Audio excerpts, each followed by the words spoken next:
Our top focus today, the fragile ceasefire between Iran and the United States has been extended, but there is a war of blockades over the Strait of Hormuz. Iran vowed not to reopen the shipping lane as long as a U.S. naval blockade remained in place, announcing the seizure of 2 ships trying to cross the strategic waterway.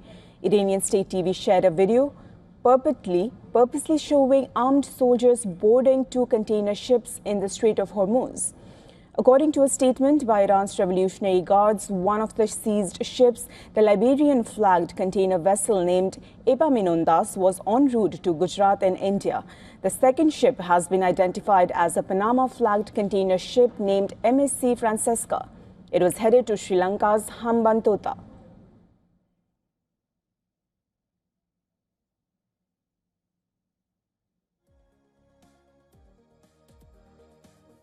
According to Tasnim news agency, a third vessel identified as the Greek-owned Euphoria was also targeted by Iran officials, and it is now stranded near Iran's coast. Around a fifth of global oil and liquefied natural gas normally passes through the critical waterway. Well, the IRGC says the ships endangered maritime security by operating without the necessary permits and tampering with navigation systems. The seizures mark the first time Iran has taken control of ships since the beginning of the war, which started on 28 February, and come after the U.S. fired on and seized an Iranian cargo vessel and even boarded an Iranian oil tanker in the Indian Ocean. The White House said that U.S. President Donald Trump does not consider seizure of these ships to be a ceasefire violation because the vessels are not American or Israeli. It also said that Trump has not set a deadline for Iran to submit a peace proposal.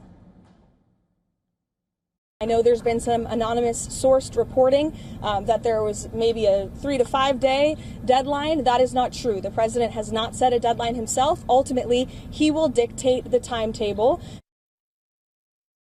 Earlier, Trump used social media to announce an indefinite extension of the 2-week ceasefire with Iran.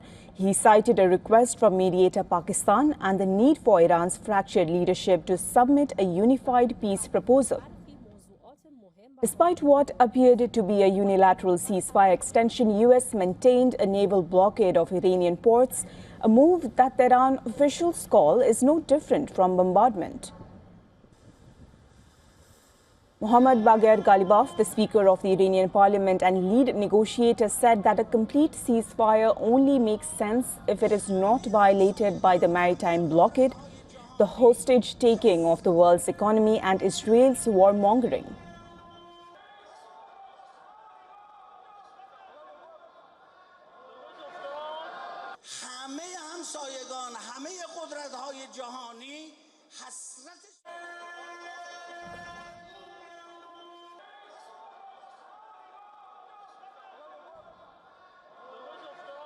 My colleague Susan Tehrani gets us more as she sends us this report from New York. Take a look.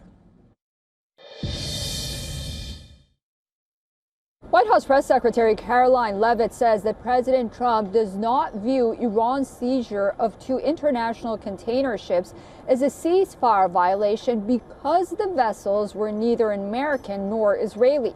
She also clarified that President Trump has not set a firm deadline for Iran to submit a new peace proposal, saying that the timeline will be determined by the commander-in-chief. At the same time, new scrutiny is now growing over Iran's remaining military strength.